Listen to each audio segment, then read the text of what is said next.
সংসার জীবন সন্তানাদি তার মধ্যে আবার যদি আপনি একটা পেজ রান করেন এবং সেই পেজে আশানুরূপ কোনো ফল না পান, তার মধ্যে যদি সংসারে বাচ্চার অসুস্থ, নিজে অসুস্থ, এ অসুস্থ, সে অসুস্থ, সে বাপের বাড়িতে ঝামেলা, শ্বশুর বাড়িতে ঝামেলা, ঝামেলার পর ঝামেলা, বিপদের পর বিপদ, এত কিছু বের হয়ে যায় এই পর্যন্ত সুস্থ স্বাভাবিকভাবে জীবিত আছি, এইটাই তো আলহামদুলিল্লাহ। ওই যে একটা গান আছে না, পাগল হয়ে যাব, আমি পাগল হয়ে যাব, মাঝে মাঝে মনে হয় এই গানটা প্লে করি এবং প্লে করে একটা টিকটক ভিডিও বানিয়ে আপনাদের সাথে শেয়ার করি যে আমার বর্তমান অবস্থায়। তো হ্যালো, আসসালামু আলাইকুম, কেমন আছেন সবাই? আশা করছি সব অনেক ভালো আছেন। Welcome to new another. বিশ্বাস করবেন না, এই যে ভয়েস ওভার দিচ্ছি, সাথে বাচ্চাকে একসাথে সামলাচ্ছি, সারাদিন কাজকর্মের পরে এই ভয়েস ওভারটুক দিতে দিতে আমার হাজব্যান্ড এসে বলতেছে যে তুমি কি টের পাও নাই ভূমিকম্প হয়ে গেছে?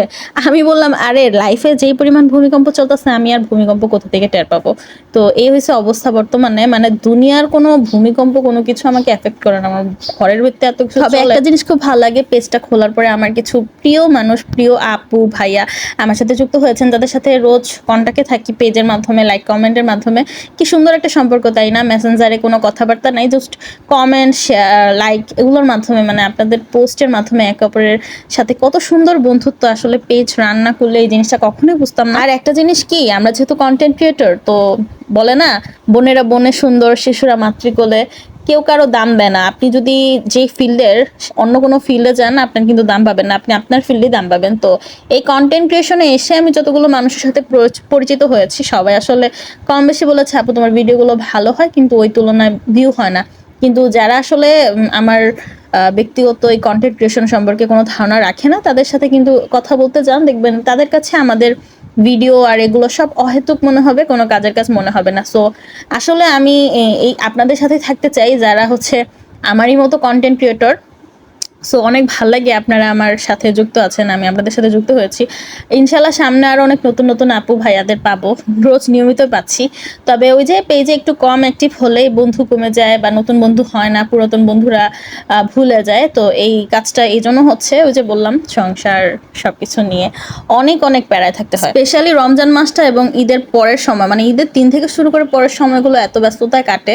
আমি যেহেতু একটু টুকটাক বাহিরে যাইটাই, বাহিরে গিয়েও আমি ব্লগ করি, কিন্তু বাহিরে যতক্ষণ থাকা হয় ততক্ষণ তো আর ফেসবুকে সময় দেওয়া হয় না, মানে লাইক কমেন্টসও করা হয় না কাউকে, অথবা আমার পোস্টগুলোও ম্যানেজ করা হয় না, এডিট করা হয় না। এগুলো করার জন্য আসলে বাসায় থাকা লাগে।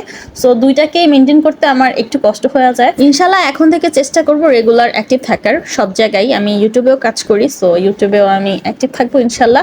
ইউটিউব থেকে যারা দেখছো অবশ্যই, যারা নতুন আছো আমার চ্যানেলটা একটু সাবস্ক্রাইব করে দিবা, ঠিক আছে? এবং আমিও ইনশাল্লাহ তোমাদের নিরাশ করব না। অ্যান্ড হ্যাঁ, জোর করে কারো কাছ থেকে কিছু আশা করা যায় না। কারো ভালো লাগলেই ফলো দিবা, কারো ভালো লাগলেই কমেন্ট করবা, কারো ভালো লাগলেই সাবস্ক্রাইব করবা। অনেক কথা বলে ফেললাম এবং কথার মাঝখানে কিন্তু আজকে রান্না করে ফেলেছি মজাদার কাঁচকলা দিয়ে ইলিশ মাছ। এত দিন পরে আমি ইলিশ মাছ বাসায় আনলাম এবং রান্না করছি। কারণ এই যে ইলিশ মাছ কেনা আসলে খুবই ঠক, যে 400-500 টাকা একটা মাছ কিনবো, একবেলা ঠিক মতো সবাই বাসায় খেতে পারে না, বাসায় ফ্যামিলি মেম্বার্স বেশি হলে।